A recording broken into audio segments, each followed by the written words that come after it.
મિત્રો જોરદાર બે હાથ બાંધી મુઠ્ઠી બાંધીને એકવાર પડકાર ફેંકવાનો છે. બોલો ભારત માતા કી જય. જવાન. તડકો નથી લાગ્યો ને? મારી માતા બેન માવડીઓ અહીંયા બેઠી છે. હવે મને લાગે છે કોઈ વાંઢો દીકરો નહીં રહી હવે.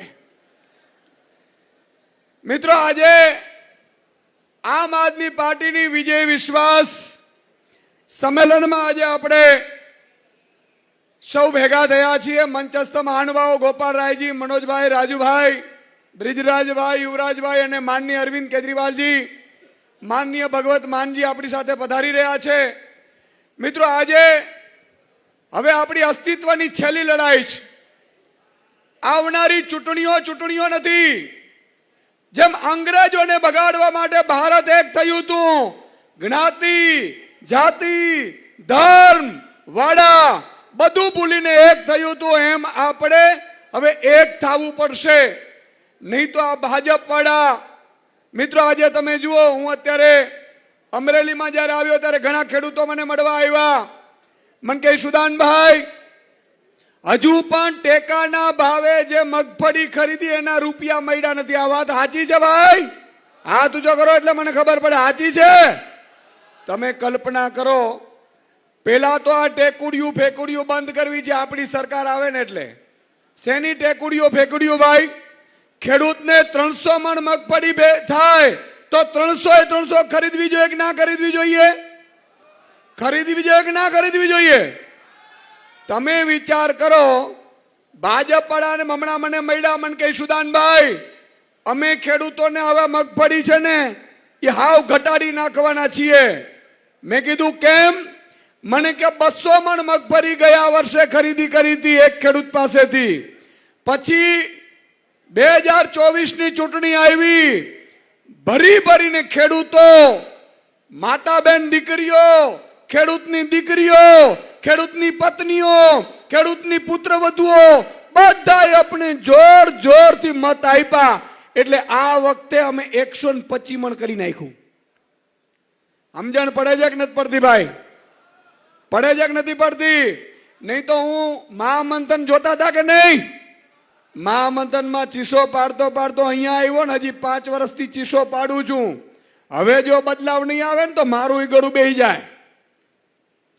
તો મિત્રો કહેવા એ માંગતો હતો કે ખેડૂતોને આ લોકો એવું માને છે કે આગામી જો તાલુકા જિલ્લાની ચૂંટણી આવે છે એમાં જો ખેડૂતનો દીકરો, ખેડૂતની દીકરી, ખેડૂતની માતા બેન જો ભાજપનો બટન દબાવ્યું તો આ લોકો આગામી જે ચોમાસામાં મગફળી આવવાની છે એ માત્ર 40 મણ ખરીદી કરશે. કેટલી? હવે આ થવા દેવું છે? મને હાથ ઊંચો કરો એટલે મને ખબર પડે આ થવા દેવું છે. તો મિત્રો તમારી મારી જવાબદારી વધી ગઈ છે. આજે મુખ્યમંત્રી એના દીકરાને મુખ્યમંત્રી બનાવવા માંગે છે, કલેક્ટર એના દીકરાને કલેક્ટર બનાવવા માંગે છે, ડોક્ટર એના દીકરાને ડોક્ટર બનાવવા માંગે છે, એન્જિનિયર એના દીકરાને એન્જિનિયર બનાવવા માંગે છે. મિત્રો હિન્દુસ્તાનનો એક ખેડૂત છે, પોતાના દીકરાને ખેડૂત બનાવવા નથી માંગતો.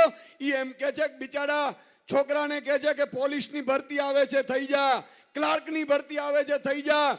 મિત્રો 50 વીઘાના માલિક આજે હાવ આપણે જિંદગીમાં કઠિન પરિસ્થિતિમાં જીવી રહ્યા છીએ. ત્યારે આ બદલાવ એટલા માટે લાવવાનું થાય છે કે આપણે આપણા અસ્તિત્વની લડાઈ છે. કેમ એક ખેડૂત એના દીકરાને ખેડૂત બનાવવા નથી માંગતો? શું કામ? મિત્રો આની પાછળ મેં અભ્યાસ કરેલો છે. આજે અમેરિકાનો એક ખેડૂત છે, બરોબર સાંભળજો એટલે તમે કહી શકો બધાને. અમેરિકાનો એક ખેડૂત છે, એ અમેરિકાના ખેડૂતને એની સરકાર વર્ષે 54 લાખ રૂપિયા સબસિડી આપે છે. કેટલી આપે છે? કેટલી? અને આપણી સરકાર આપણે બાબાજીનું ઠુલું આપે છે. મિત્રો આ વિશ્વગુરુ નથી, આ ગુરુ ઘંટાલો છે. ગુરુ ઘંટાલો. આજે તમે વિચાર કરો, આપણી નીતિ એટલી ખરાબ છે કે મારો અમરેલીનો ખેડૂત, મારો ભાવનગરનો ખેડૂત બરોબર ડુંગળીના 200 રૂપિયા મણ ભાવ હાલતું હોય, 300 રૂપિયા મણ ભાવ હાલતું હોય, એમના પરિવાર આખી ડુંગળી ઉત્પાદન કરીને ઘરમાં લાવે એટલે મોદી સરકાર છે નિકાસ બંધ કરી દે એટલે 5 રૂપિયામાં ડુંગળી જાય મણ. જાય કે ન જાય?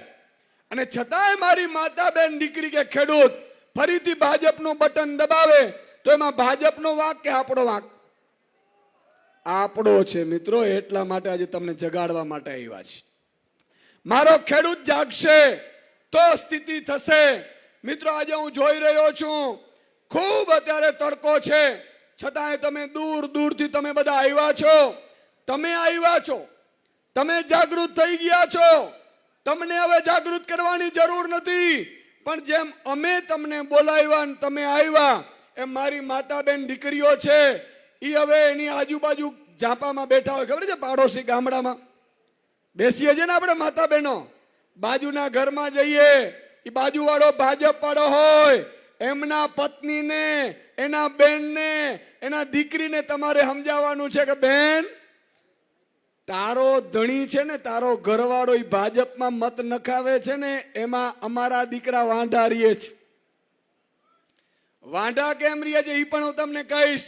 એટલે એને સમજાવવાનું છે બેન કે ગેસના સિલિન્ડરના ભાવ 400 રૂપિયા હતા ત્યારે ભાજપ વાળા વિરોધ કરતા હતા અને અત્યારે 1100 માં એમ બટકાવે છે કે આ ગેસની છે ને રોટલી બહુ સારી થાય. મારા હારા ગુરુ ઘંટાલોની ફોજ છે. તો મિત્રો એક એક ઘરે તમારે જાગૃતિ લાવવી પડશે.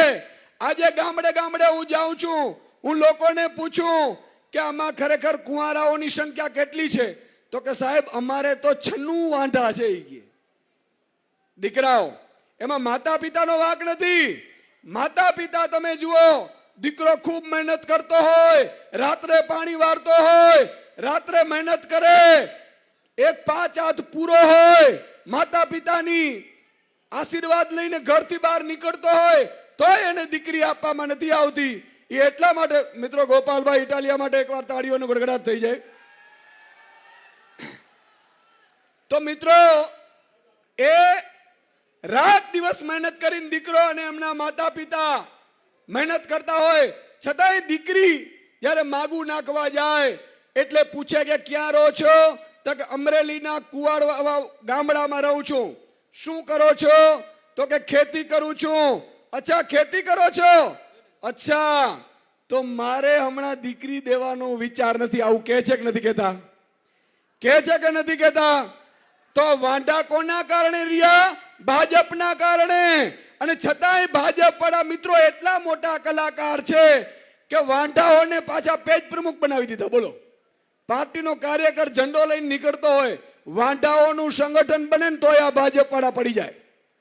પણ મિત્રો આમ આદમી પાર્ટી, છેલ્લી વાત હું કહીશ કે આમ આદમી પાર્ટીની સરકાર આવે તો શું થાય? આમ આદમી પાર્ટી માનનીય ભગવત માન અરવિંદ કેજરીવાલજી 4 વર્ષ પહેલા સરકાર બનાવી પંજાબમાં. અત્યારે તમને ખબર છે પંજાબમાં સરકાર બની, કોઈ ટેકુડિયું ફેકુડિયું ટેકાના સેન્ટરો નહીં, જેટલું ઉત્પાદન થાય એટલું બધું ઉત્પાદન ખેડૂતનું ખરીદી લેવાનું ભગવત માન ને અરવિંદ કેજરીવાલજી તમારી સરકારે આદેશ કર્યા છે. મિત્રો આ થવું જોઈએ, અહીંયા થવું જોઈએ. બીજી વાત મિત્રો, હમણાંની વાત કરું, ખેડૂતોને પંજાબમાં ભગવત માન ને અરવિંદ કેજરીવાલજીની 4 વર્ષ પહેલા સરકાર આવી, અધિકારીઓને મીટિંગ બોલાવી, અધિકારીઓને પૂછ્યું તમે કેટલા વાગે નોકરીએ જાઓ છો? એટલે એને કીધું કે અમે 10 થી 6 ની નોકરી કરીએ છીએ.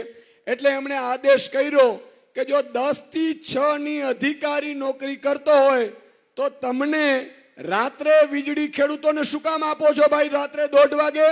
મિત્રો પંજાબમાં દિવસે વીજળી મળે છે, 8 કલાક વીજળી મળે છે અને ખેડૂતોને ફ્રી વીજળી મળે છે. આમ આદમી પાર્ટીની સરકાર કરી શકે. મિત્રો આવું કરવું છે? વચ્ચે વચ્ચે હોંકારો દો એટલે મને ખબર પડતું આવે. મિત્રો માતા બેન દીકરીઓ બેઠી છે, અરવિંદ કેજરીવાલજીએ નેમ લીધું છે કે એક પણ માતા બેન દીકરી હોય એના ખિસ્સામાં મહિને જેમ કલેક્ટર ને, ડોક્ટર ને, એન્જિનિયર ને રૂપિયા આવે ને એવા તમારા ખાતામાં આવવા જોઈએ. બોલો, આવવા જોઈએ કે ન આવવા જોઈએ?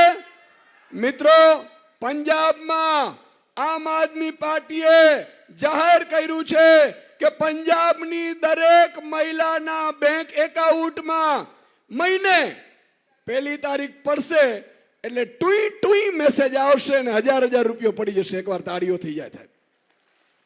આ વ્યવસ્થા આપણે કરી છે મિત્રો. એટલું જ નહીં, પંજાબમાં એવો કાનૂન બનાવ્યો છે, કોઈ પણ વેપારીની તાકાત નથી મારા ખેડૂતને ઓછા ભાવમાં ખરીદી કરે ને તો એની સામે FIR થઈને જેલમાં મોકલવામાં આવે છે. આ વ્યવસ્થા પેદા કરી છે આપણે. મિત્રો, આ બધું કરવું હોય તો તમારે ઝાડુ લાવવું પડે. તમારો મામો ભાજપમાં હોય તો તમારે માનવાનું કે આ ભાજપમાં મામો છે. ઘણા લોકો મને એમ કે સુદાનભાઈ તમે ખૂબ મહેનત સારી કરો છો, પણ મારો મામો છે ને ભાજપમાં છે. તો મિત્રો, કૃષ્ણ ભગવાનને યાદ કરો. ભગવાન કૃષ્ણએ અર્જુનને કીધું બાણ ચલાવ. અર્જુને કીધું બાણ નહીં ચાલે. તો કે કેમ? તો કે હામે દાદા ભીષ્મ છે, મારો ભાઈ કર્ણ છે, દુર્યોધન છે. ભગવાન કૃષ્ણે કીધું કે જો તું નહીં ચલાવીશ ને તો ઈ તને મારી નાખશે, અને તને મારી નાખે તો હું ઊભો છું ને એનું કોઈ વેલ્યુ નથી. યાદ કર, મામો કંસ મારો શું થતો હતો? તો કે સગો મામો. તો સગો મામો થતો એને મેં જમીનમાં દરબી દીધો હોય તો મિત્રો તમારે પણ પ્રતિજ્ઞા લેવી પડશે. આવનારી ચૂંટણીમાં ભાજપમાં રહેલો દરેક મામો, કાકો, દેરાણી, જેઠાણી બધાય મામા કંસ છે ને એમાં હાલવું પડશે. બોલો, હાલશો? તો છેલ્લો એક વાત મને વચન આપીને મારી વાત પૂરી કરીશ. મિત્રો, આજે એક પંક્તિ છે કૃષ્ણ દવેની. આ પંક્તિ બહુ સાંભળવા જેવી છે, તમને ખબર પડશે. આ પંક્તિમાં કૃષ્ણ દવેએ જે લખ્યું છે તમને સંભળાવું એટલે તમને ખબર પડે. સાહેબ, અમે કેટલી રીતે અત્યારે મથામણ કરી રહ્યા છે. જો તમે મહેનત નહીં કરો તો આપણે ફેલ જશું.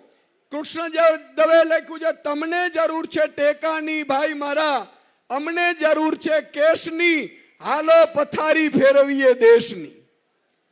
6 મહિના હાલે તો ગંગાજી નાયા, આ વર્ષાની વાતોનો મેલો, 7 પેઢી નિરાતે બેસીને ખાય, બસ એટલો જ ભરવો છે થેલો. દેવા દે ત્યાં લગી જ આરતીયું ઉતરે છે, કાળી ડિમાંગ આ ભેંસની, હાલો પથારી ફેરવીએ દેશની.